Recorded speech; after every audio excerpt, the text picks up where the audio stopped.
Mitchell das ist এবার Fortune বরিশালের batting line শক্তিশালী করতে এমনকি ফরচুন বরিশালকে চ্যাম্পিয়ন ট্রফি তুলে দিতে হার্ড হিটার ব্যাটসম্যান ডেভিড মিলারকে দলে ভেড়ালেন ফরচুন বরিশালের বড় ক্যাপ্টেন তামিম ইকবাল। হ্যাঁ দর্শক, বিস্তারিত জানুন পুরো ভিডিও জুড়ে।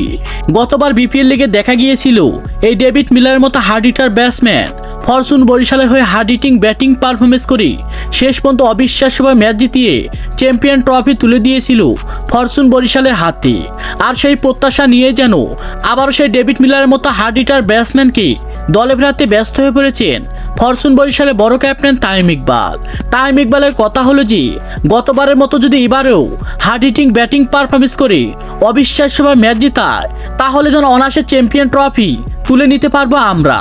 আর এই প্রত্যাশা নিয়ে যেন একের পর এক হার্ড হিটার ব্যাটসম্যান এমনকি ডেভিড মিলারকে দলে ফেরাতে ব্যস্ত হয়ে পড়েছেন ফরচুন বরিশালের বড় ক্যাপ্টেন তামিম ইকবাল। তো দর্শক, পারবে কি বরিশালের ক্যাপ্টেন তামিম ইকবাল এমন হার্ড হিটার ব্যাটসম্যানদের দলে ফিরিয়ে শেষ পর্যন্ত চ্যাম্পিয়ন ট্রফি তুলে নিতে? সে বিষয়ে আপনাদের গুরুত্বপূর্ণ মতামত জানাবেন আমাদের ভিডিওর কমেন্ট বক্সে। ধন্যবাদ।